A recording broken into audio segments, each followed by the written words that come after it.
నమస్తే, welcome to Suman TV. నేను మీ హరిత. సర్వైకల్ క్యాన్సర్ అంటే గర్భాశయ క్యాన్సర్. ప్రతి 8 మంది మహిళల్లో ఒకరు ఈ క్యాన్సర్ బారిన పడుతున్నారని కొన్ని నివేదికలు చెప్తున్నాయి. ఎందుకు ఈ క్యాన్సర్ ఇంతగా పెరిగిపోతుంది? రాకుండా తీసుకోవాల్సిన జాగ్రత్తలు ఏమైనా ఉన్నాయా? వస్తే ట్రీట్మెంట్ ఆప్షన్స్ ఏమున్నాయి? ఇది క్యూరబులేనా? దీని గురించి మనం మాట్లాడుకుందాం. నాతో పాటు ఉన్నారు అపోలో హాస్పిటల్ నుంచి consultant gynaecologist and oncologist doctor Sai Lakshmi Diana. Doctor గారు నమస్తే అండి. సర్వైకల్ క్యాన్సర్ గురించి మీ వీడియోస్ ద్వారా చాలామందికి అవగాహన కల్పిస్తున్నారు. మనం చూస్తున్నాం సర్వైకల్ క్యాన్సర్ అనేది కొన్ని నివేదికలు చెప్తున్నాయి. ప్రతి 8 మందిలో ఒక స్త్రీ ఈ సర్వైకల్ బారిన పడుతున్నారని. అసలు ఎందుకు ఇంతగా పెరిగిపోతుంది క్యాన్సర్? సర్వైకల్ క్యాన్సర్ సెక్స్ చేయడం మూలంగా వచ్చే క్యాన్సర్. అండ్ మీరు ఆలోచిస్తే ఒకప్పుడు అట్లీస్ట్ ఇండియన్ కంట్రీలో పెళ్ళయ్యాక సెక్స్ చేయడం స్టార్ట్ చేసేవాళ్ళు.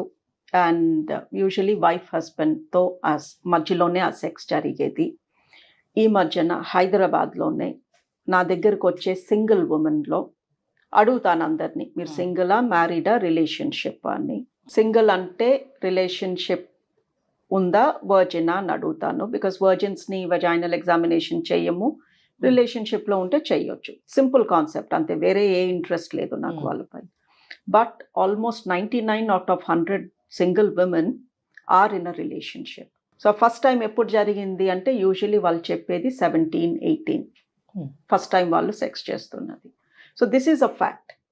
మా అమ్మాయి అలా కాదు, మా చెల్లెలు అలా కాదు అని మనం అనుకుంటే సరిపోదు. This is what women are doing. కొంతమంది పియర్ ప్రెషర్తో చేస్తున్నారు. కాలేజ్లో మిగతా అమ్మాయిలు చేస్తున్నారు, ఏంటి నువ్వు వర్జినా అని ఇన్సల్ట్ చేస్తున్నారు అని సెక్స్ చేసే అమ్మాయిలు చాలామంది కనిపిస్తున్నారు. సో సెక్స్ అనేది చాలా కామన్ అయిపోయింది. బికాస్ మ్యారేజెస్ లేట్గా అవుతున్నాయి. ఎప్పుడో 30 ఏళ్ళకి మ్యారేజ్ జరుగుతుంది, అప్పటి వరకు ఆగు అంటే ఆబ్వియస్లీ వాళ్ళ హార్మోన్స్ వాళ్ళని ఆగనివ్వట్లేదు. సో ఆబ్వియస్లీ యంగ్ ఏజ్లో జరిగే sexual activity it's not going to be with just 1 person. And మీరు చేసే ఆ పర్సన్ ఇంకెంతమంది పర్సన్స్తో చేశారో తెలియదు. సో సెక్స్ అప్పుడు మన బాడీలోకి ఎంటర్ అయ్యే హెచ్పివి అనే వైరస్ ఎన్నో రకాలుగా ఉంటుంది. ఆల్రెడీ సైంటిస్ట్స్ ఒక 150 రకాల హెచ్పివి వైరసెస్ ఉన్నాయి అని చెప్తున్నారు. సో మనం ఎంతమందితో సెక్స్ చేస్తే అన్ని రకాల హెచ్పివి వైరసెస్ మన బాడీలోకి ఎంటర్ అవుతాయి. అంటే యంగ్ ఏజ్లో సెక్స్ చేయడం వల్ల సర్వైకల్ క్యాన్సర్ వచ్చే ఛాన్సెస్ ఎక్కువగా ఉన్నాయంటారా? యంగ్ ఏజ్ ఓల్డ్ ఏజ్ అన్ని కాదు అండి కాన్సెప్ట్. మన బాడీలో హెచ్పివి వైరస్లు ఎన్ని ఉన్నాయి, ఎంత వైరస్ ఉంది దాన్ని బట్టి వస్తుంది. సర్వైకల్ క్యాన్సర్ సిమ్టమ్స్ ఏం కనిపిస్తాయి? సర్వైకల్ క్యాన్సర్ సిమ్టమ్ కనిపించింది అంటే మీరు ఆల్రెడీ క్యాన్సర్ 3వ స్టేజ్లో ఉన్నారు అని అర్థం. అంటే ఏ క్యాన్సర్ అయినా ఫస్ట్ సెకండ్ స్టేజ్లో సిమ్టమ్స్ కనిపించవా అండి? గర్భాశయ క్యాన్సర్లో కనిపిస్తాయి, బ్లీడింగ్ అవుతుంది, పీరియడ్ మధ్యలో బ్లీడింగ్ అవుతుంది. బట్ సర్విక్స్ క్యాన్సర్కి సిమ్టమ్స్ ఉండవు. సిమ్టమ్స్ ఉన్నాయి అంటే అక్కడ పెద్ద పుండు పడింది అని అర్థము, అప్పటికి చాలా లేట్ అయ్యింది అని అర్థము. ఫస్ట్ స్టేజ్లో అయితే ఒక్క సిమ్టమ్ కూడా ఉండదు. In fact first stage as a cancer doctor నేను కూడా కనిపెట్టలేను, బికాజ్ అది మైక్రోస్కోప్ కిందే కనిపిస్తుంది. ఓకే.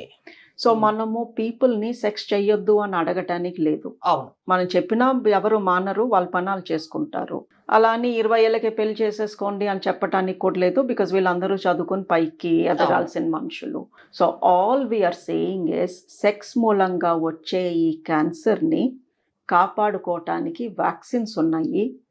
లేదా మీరు ఆల్రెడీ సెక్స్ చేయడం స్టార్ట్ చేసి ఉంటే ప్యాప్స్మియర్ అనే ఒక టెస్ట్ ఉంది. సెక్స్ చేయకముందే వ్యాక్సిన్ తీసుకున్నా ఆర్ చేయడం స్టార్ట్ చేసిన తర్వాత ప్యాప్స్మియర్ 3 ఏళ్ళకు ఒకసారి చేపించుకున్నా ఈ క్యాన్సర్ రాదు. అంటే ఏ ఏజ్లో తీసుకోవాలి, ఎన్నిసార్లు తీసుకోవాల్సి ఉంటుంది వ్యాక్సిన్ అనేది? వ్యాక్సిన్ అనేది చిన్న పిల్లలకి ఇస్తాము, బికాస్ వాళ్ళు సెక్స్ చేసి ఉండరు కాబట్టి. సో 10th క్లాస్ దాటక ముందే 2 డోసెస్ మనం అబ్బాయిలకి అమ్మాయిలకి ఈ వ్యాక్సిన్ ఇస్తే తర్వాత వాళ్ళు ఏం చేసినా కూడా మ్యాక్సిమం ప్రొటెక్షన్ వస్తుంది వాళ్ళకి. సో పిల్లలకి వ్యాక్సిన్, క్యాన్సర్ వ్యాక్సిన్ అంటున్నాము, వ్యాక్సిన్ ఇప్పించండి. మీరు ఆల్రెడీ సెక్షువల్లీ యాక్టివ్ ఉన్నారు, వ్యాక్సిన్ తీసుకున్నా పనిచేస్తుందో లేదో గ్యారంటీ లేదు. సో మీరు 3 ఏళ్ళకు ఒకసారి ప్యాప్స్మియర్ అనే చిన్న టెస్ట్ చేయించుకోండి. రాదు ఈ క్యాన్సర్, 0%, అసలు వచ్చే ఛాన్సెసే లేవు. బికాస్ ప్యాప్స్మియర్ చెప్తుంది ఈ నెక్స్ట్ 3 ఏళ్లలో ఈవిడికి క్యాన్సర్ రాబోతుంది అని. ఓకే. సో సర్విక్స్ క్యాన్సర్ ఎందుకు వస్తుంది? ప్రతి 8 మందిలో ఒకళ్ళు రోజు 20-30 మంది ఎందుకు వచ్చి నన్ను కలుస్తున్నారు, ప్యాప్ టెస్ట్ ఎందుకు చేయించుకోవట్లేదు? సో ఈ క్యాన్సర్ ఎంతమంది ప్రాణాలు తీస్తున్నా అసలు ఈ క్యాన్సర్ బారిన పడకుండా ఎంత బ్యూటిఫుల్ టెస్ట్ ఉందండి. అది చేయించుకోకుండా జనాలు ఈ క్యాన్సర్ తెచ్చుకుంటున్నారు. అంటే ఎవరైనా చేయించుకోవచ్చా ఈ ప్యాప్ టెస్ట్ అనేది? ఎవ్రీ ఉమెన్ చేపించుకోవచ్చా కాదు, ఎవ్రీ ఉమెన్ చేపించుకోవాలి. ఓకే, ఆ నీడ్ ఉంది ఖచ్చితంగా. ఎస్. సో వాళ్ళు ఒక్కరితో చేసిన సెక్స్ 20 మందితో చేసినా, ఒకసారి చేసినా, 100 సార్లు చేసినా వైరస్ అంటితే క్యాన్సర్ రావచ్చు. వైరస్ అంటిన రోజు అంటిన తర్వాత మనకి తెలీదు, బికాస్ ఇట్స్ ఏసిమ్టమాటిక్. ఓకే, అంటే బాడీలో ఈ హెచ్పివి వైరస్ ఎంటర్ అయిన తర్వాత ఎన్నాళ్లకు ఇది క్యాన్సర్ గా మారుతుంది? 10-15 years. 10-15 years. అది కూడా థర్డ్ స్టేజ్ వరకు సిమ్టమ్స్ కనిపించవు అంటున్నారు. ఎస్. థర్డ్ స్టేజ్ లో ఎలాంటి సిమ్టమ్స్ కనిపిస్తాయి? అంటే గర్భసంచి కింద భాగంలో వెజైనా పైన ఒక ట్యూమర్ కానీ పుండు కానీ పడుతుంది. సో వాళ్ళకి పెల్విక్ పెయిన్ వస్తుంది, బ్యాక్ ఏక్ వస్తుంది, white discharge, excessive white discharge, లేదా పీరియడ్ మధ్యలో అన్ఎక్స్పెక్టెడ్గా బ్లీడింగ్ అవ్వడము, పస్ లాంటిది రావడము, స్మెల్ రావడము, సెక్స్ చేస్తే అక్కడ పుండుకి టచ్ అయ్యి బ్లీడ్ అవ్వడము. These are the symptoms. ఈ వైట్ డిశ్చార్జ్ కూడా చాలా కామన్ ప్రాబ్లం కిందనే చూస్తారు కదా, దానికి కూడా డాక్టర్ని కన్సల్ట్ అవ్వాలా? చిన్న డౌట్. లుక్ అండి, వైట్ డిశ్చార్జ్ అనేది న్యాచురల్. ఓకే, ఎంతో మంది వైట్ డిశ్చార్జ్ అని కంగారు పడిపోయి సర్వైకల్ క్యాన్సర్ అని భయపడిపోయి వణుకుతూ వస్తారు క్లినిక్కి. బట్ వైట్ డిశ్చార్జ్ లేకపోతే మనం హ్యూమన్స్ కాదు, మన బాడీలో తడి లేకుండా ఉండదు. సో పీరియడ్ని బట్టి వైట్ డిశ్చార్జ్ ఉంటుంది, పీరియడ్ అయిపోగానే వాటరీ డిశ్చార్జ్ ఉంటుంది, పీరియడ్ వచ్చే ముందు థిక్గా వైట్ కలర్ డిశ్చార్జ్ ఉంటుంది. ఈ డిశ్చార్జ్ మూలంగానే వెజైనా తడిగా ఉండడం మూలంగా మనకి ఇన్ఫెక్షన్స్ రాకుండా ఉంటాయి. As a doctor, white discharge గురించి ఎప్పుడు నన్ను కన్సల్ట్ అవ్వమంటాను అంటే అందులో దురద ఉన్న, చెడు వాసన ఉన్న, రక్తం కలిసిన ఏదో తేడా ఉంది.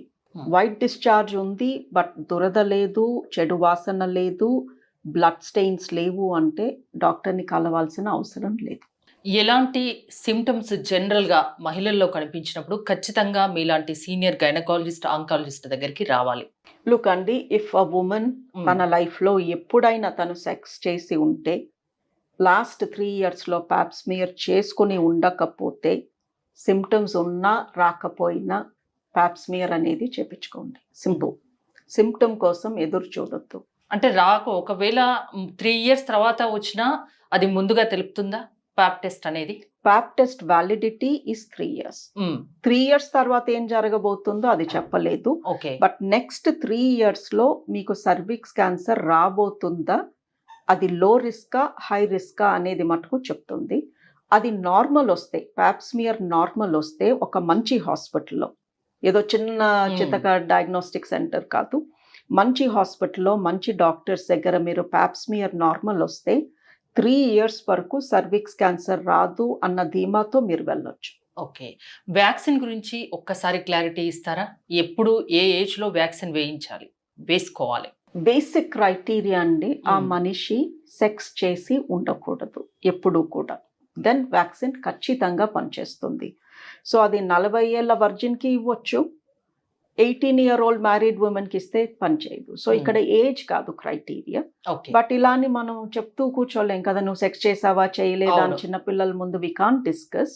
So what we're saying is 15 ఏళ్ల లోపు పిల్లలకి ఖచ్చితంగా వ్యాక్సిన్ ఇప్పించేయండి. బికాజ్ అట్లీస్ట్ మనకి భరోసా ఆ ఏజ్ గ్రూప్ అన్న సేఫ్గా ఉన్నారు అని.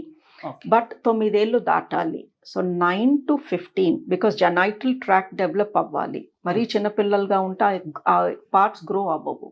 సో 9 నుంచి 15 లోపు ఆడపిల్లలకి ఖచ్చితంగా 2 doses వ్యాక్సిన్ ఇప్పించండి. 15 దాటారు బట్ ఇంకా సెక్షువల్లీ యాక్టివ్ కాదు అంటే కూడా 26 years వచ్చే వరకు you can give the vaccine. Currently government ఏం చెప్తుంది అంటే 15 ఏళ్ల లోపు 2 doses ఇవ్వండి, 15 నుంచి 26 ఏజ్ గ్రూప్ వాళ్ళకి 3 ఇవ్వండి అని చెప్తుంది. ఇది ఖచ్చితంగా పేరెంట్స్ తెలుసుకోవాల్సిన విషయం. ఖచ్చితంగా పిల్లలకి వేయించాలి, ఆడపిల్లలకి. ఎస్, బట్ వన్ థింగ్ ఏంటి అంటే తొందరలో సింగిల్ డోస్ కూడా చాలు అని గవర్నమెంట్ చెప్పబోతుంది. మాకు తెలుసు సింగిల్ డోస్తో కూడా 98-99% ప్రొటెక్షన్ ఉంటుంది అని. ఇది ఎందుకు నేను ఎంఫసైజ్ చేస్తున్నాను అంటే ఒక్కొక్కసారి ఒక కుటుంబంలో 2-3 పిల్లలు ఉంటారు. అమ్మో ఒక్కొక్కరికి 2 డోసులా, ఒక్కొక్క డోసు 2,000, ఇది 12,000 అయిపోతుంది, వద్దులే అనుకునే పేరెంట్స్ చాలా మంది ఉన్నారు. ఆబ్వియస్లీ మనీ ఈజ్ లిమిటెడ్, అవును. ఫుడ్ అవి మోర్ ఇంపార్టెంట్. సో ఏం చెప్పదలుచుకున్నాను అంటే, మీకు కానీ మనీ లిమిటెడ్గా ఉంది, Hmm. ఒక్కొక్క చైల్డ్ పైన 4,000 ఖర్చు పెట్టే పరిస్థితిలో మీరు లేరు అన్నప్పుడు కనీసం ఒక్క డోస్ ఇప్పించండి. Even that is 99% protected. కనీసం ఒక్క డోస్ అన్నా 15 ఇయర్స్ పిల్లలకి, ఆడపిల్లలకి ఖచ్చితంగా ఇప్పిస్తే 15 లోపు 15 లోపు ఇప్పిస్తే ఈ సర్వైకల్ క్యాన్సర్ రాకుండా 98% కాపాడుతుంది. అంతేనా? Yes. ఒకవేళ వస్తే దీనికి ట్రీట్మెంట్ ఆప్షన్స్ ఏమున్నాయి? వస్తే కూడా ట్రీట్ చేయొచ్చు అండి. Hmm. First second stage Pap smear లో పట్టేసుకున్నాను అనుకోండి, Hmm. ఆపరేషన్ చేశాక క్యూర్ అయిపోతారు. ఓకే, తిరిగి రాకుండా ఉంటుందా? ఉంటుంది, మ్మ్. బికాజ్ ఈ క్యాన్సర్ ట్రీట్మెంట్ చాలా బాగా పనిచేస్తుంది తొందరగా. ఫస్ట్ స్టేజ్ సెకండ్ స్టేజ్ లో చాలా క్యాన్సర్స్ మేము ప్యాప్స్మియర్ లో పట్టుకుంటాం, మ్మ్. ఏమీ సిమ్టమ్స్ ఉండవు, బట్ ప్యాప్స్మియర్ చెప్తుంది ఈవిడికి చిన్న క్యాన్సర్ ఉంది చూసుకోండి అని. ఓకే. సో వాళ్ళకి ఆపరేషన్ చేసి గర్భసంచి తీసేస్తే రాడికల్ హిస్టరెక్టమీ అంటాము, క్యాన్సర్ రాకుండా ఉంటుంది. మళ్ళీ థర్డ్ స్టేజ్లో వచ్చిన వాళ్ళకి రేడియేషన్ థెరపీ ఇస్తాము. ఆ ట్రీట్మెంట్తో కూడా చాలా బాగా నయం అవుతారు. బట్ ఆబ్వియస్లీ అక్కడ రేడియేషన్ ఇచ్చిన మూలంగా కొంచెం తర్వాత ఇబ్బందులు అవి ఫేస్ చేయొచ్చు, బట్ ఇక తప్పదు కాబట్టి తీసుకోవాలి. కొన్ని సైడ్ ఎఫెక్ట్స్ అవి ఫేస్ చేయాలి. సో సర్వైకల్ క్యాన్సర్ గురించి ఫైనల్ గా మీరు మహిళలకు ఇచ్చే సలహా ఏంటి? రాకుండా తీసుకోవాల్సిన కేర్ గురించి, ఇంకా వేరే విషయాల గురించి. ఏమీ లేదండి, చాలా సింపుల్. మ్మ్. పిల్లలకి వ్యాక్సిన్ ఇప్పించండి. పెద్దవాళ్ళు 3 ఏళ్లకు ఒకసారి 1,200 1,300 పెట్టి ఒక ప్యాప్స్మియర్ చేయించుకోండి. ఈ క్యాన్సర్ మిమ్మల్ని తాకదు. ఓకే, థ్యాంక్ యూ డయానా గారు. చూశారు కదా, 15 ఏళ్ల లోపు ఆడపిల్లలకు ఖచ్చితంగా సర్వైకల్ క్యాన్సర్ రాకుండా ఒక వ్యాక్సిన్ ఉంది, ఖచ్చితంగా వేయించండి అని డాక్టర్ డయానా గారు చెప్తున్నారు. అదేవిధంగా మహిళలు ప్రతి 3 సంవత్సరాలకు ఒకసారి ప్యాప్ టెస్ట్ అనేది చేయించుకోండి. దీని ద్వారా సర్వైకల్ క్యాన్సర్ని నివారించవచ్చు అని చెప్తున్నారు. చూస్తూనే ఉండండి సుమన్ టీవీ.